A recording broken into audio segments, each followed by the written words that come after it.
Saudara kita yang terbaring di rumah sakit hari ini, sayup-sayup suara azan dari masjid rumah sakit masuk ke telinganya. Dia menonton di televisi acara live solat Jumat, tapi saat itu dia hanya mampu terbujur kaku. Ruhnya masih ada dalam jasad. Anaknya tidak bisa berada di sampingnya karena security tidak mengizinkan keluarga berada di dalam ruang ICU.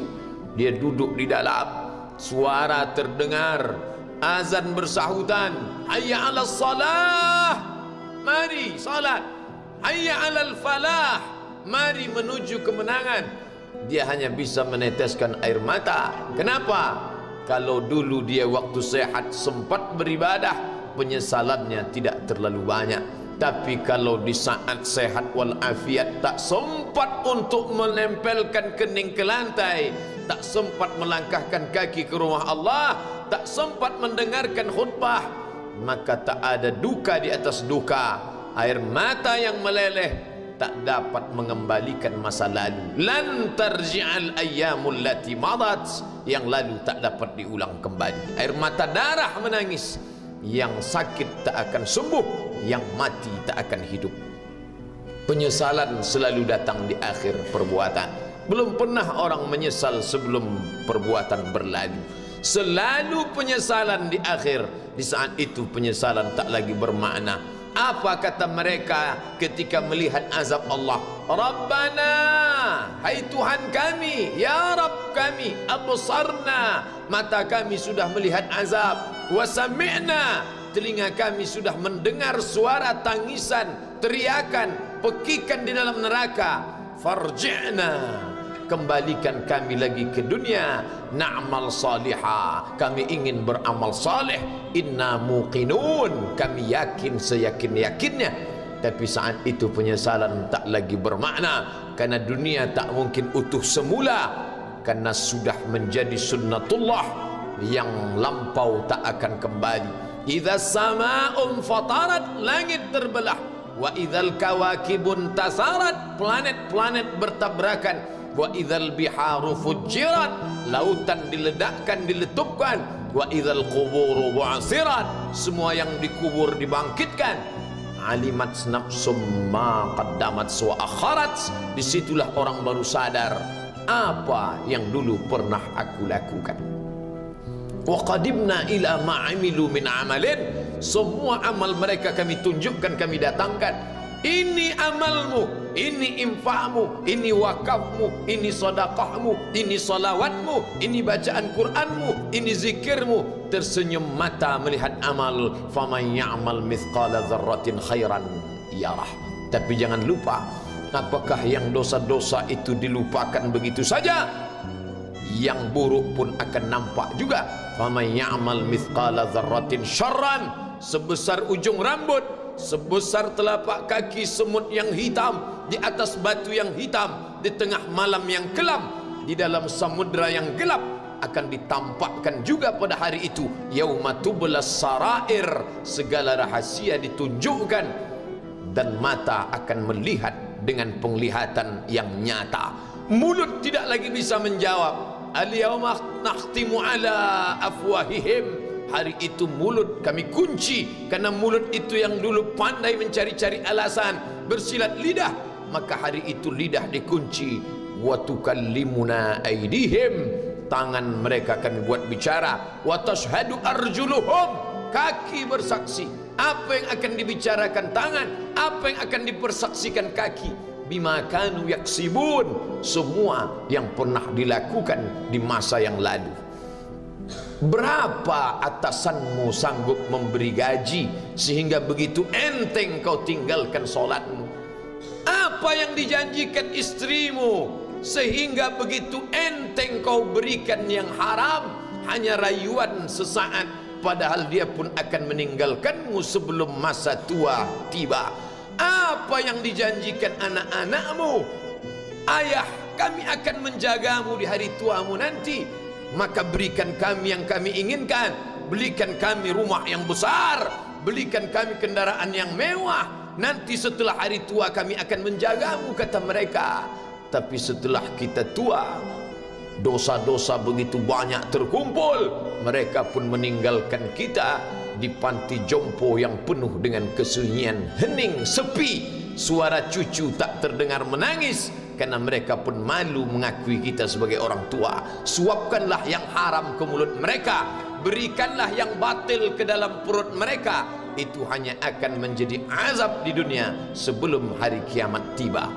Ish ma syi'ta, hiduplah sesuka hatimu. Ish ma syi'ta, apa yang mau kau makan, makanlah. Apa yang akan kau bekerjakan, kerjakanlah. Fa innaka mayyit, tapi ingat, kau akan menjadi mayat, kau akan mati. Semua akan diminta pertanggungjawaban di hadapan Allah Subhanahu wa ta'ala.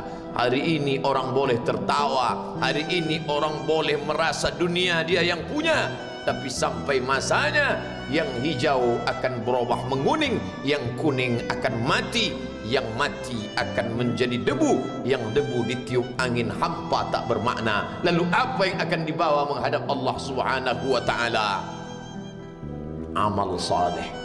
Kalau pernahlah mulut itu membaca sepotong dua potong ayat sebelum berangkat bekerja, kalau sempatlah masuk ke kamar mandi mengambil air wudhu, solat sunat duha sebelum berangkat bekerja, kalau sempatlah ketika duduk dalam suasana santai membuka iPad lalu dibuka Quran digital sambil melihat beberapa ayat merenungkan maknanya, mengingat mati, kalau sempatlah mulut mengucapkan subhanallah wa bihamdihi subhanallahil azim, kalau sempatlah anak istri dibawa ke masjid iktikaf mendengarkan pengajian, kalau sempatlah beberapa persen dari pendapatan itu dilimpahkan ke rumah anak yatim panti jompo masjid, kalau sempatlah beberapa meter tanah dibeli untuk pembebasan mendirikan rumah Allah, kalau sempat memberikan beberapa karpet untuk rumah yang selalu ditinggalkan, kalau sempatlah membelikan beberapa kilo beras untuk yatim piatu dan panti jompo,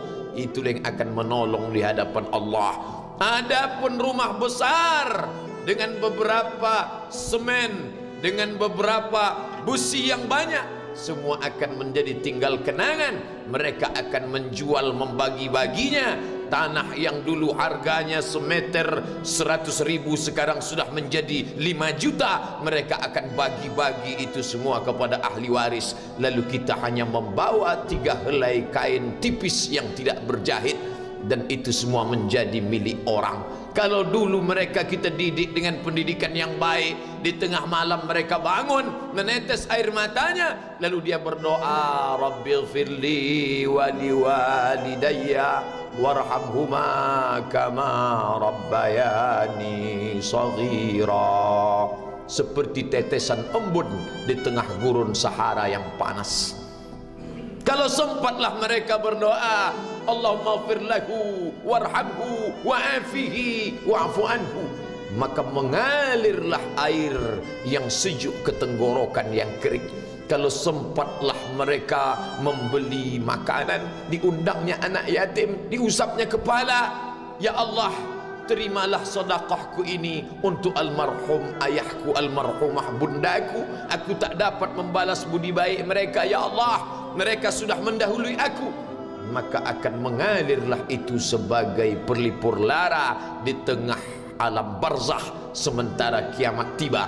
Tapi kalau mereka hanya dididik dengan keduniawian, dididik dengan kemewahan, disumbat mereka dengan materi, tak pernah diingatkan pada mati. Ketika kita mati, mereka pun juga akan mati perasaan ingatannya. Paling celaka lagi, mereka mengingat kita dengan mengantarkan bunga, mereka mengingat kita dengan pakaian hitam, mereka mengingat kita dengan suara musik, mereka mengingat kita dengan memajang foto kita besar-besar di dalam rumah.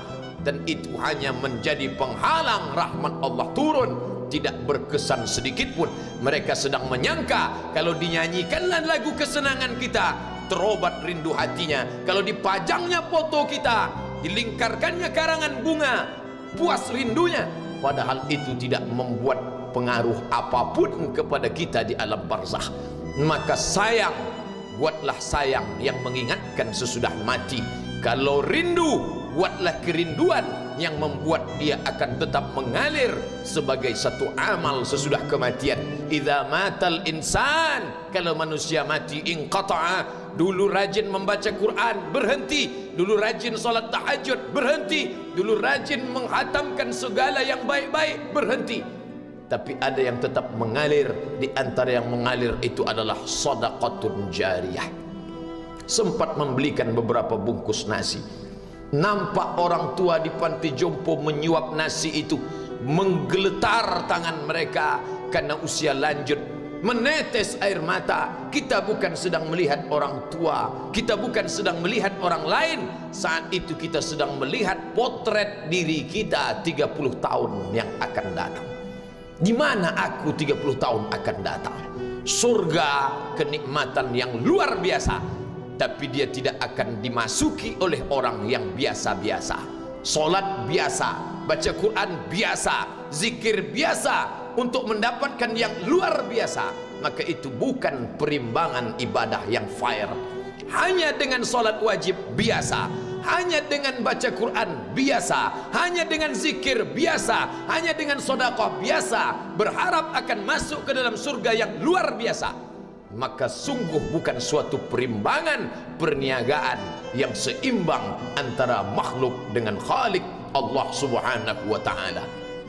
Khutbah Jumat ini kembali mengingat kita, mengajak merenung bersama. Kita ini mau kemana? Di sini untuk apa? Yang kita bawa menghadap Allah itu apa?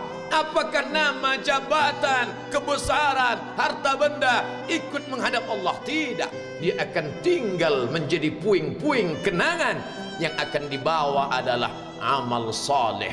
Makanya kita selalu berdoa selesai wudu, Allahumma ja'alni minat tawabin waj'alni minal mutatahhirin. Ditutup dengan waj'alni min ibadikas salihin, karena orang yang saleh lah yang selamat dari kerugian, yang lain rugi. Innal insan, semua manusia lafi khusrin, rugi. Yang kaya rugi, yang punya kuasa rugi, yang ganteng rugi, yang punya anak rugi, yang punya istri rugi. Tapi ada yang beruntung, illallazina amanu, kecuali yang beriman, wa amilus salihati, dan beramal saleh. Itulah orang yang beruntung, karena dia akan hidup dalam kehidupan yang kekal abadi, membawa iman dan amal salehnya. Kalau sampai hari ini masih bersemayam di dalam diri kita, mari kita jaga. Dan kita berharap kepada Allah husnuzan, Allah menutup usia kita ini dengan husnul khatimah. Ketika itulah malaikat datang memanggil, menyambut, ya ayyatuhan nafsul mutmainnah, wahai jiwa yang tenang, irji'i ila rabbiki, kembalilah engkau kepada Tuhan Rabbmu, radiyatan mardiyah, engkau ridha kepada Allah, Allah pun ridha menerima engkau sebagai hambanya. Fadkhuli fi ibadi, masuklah engkau ke dalam golongan hambaku. Wadkhuli jannati, masuklah engkau ke dalam surgaku. Saat itu ruh keluar dari badan seperti tetesan air di hujung daun yang lembut menetes.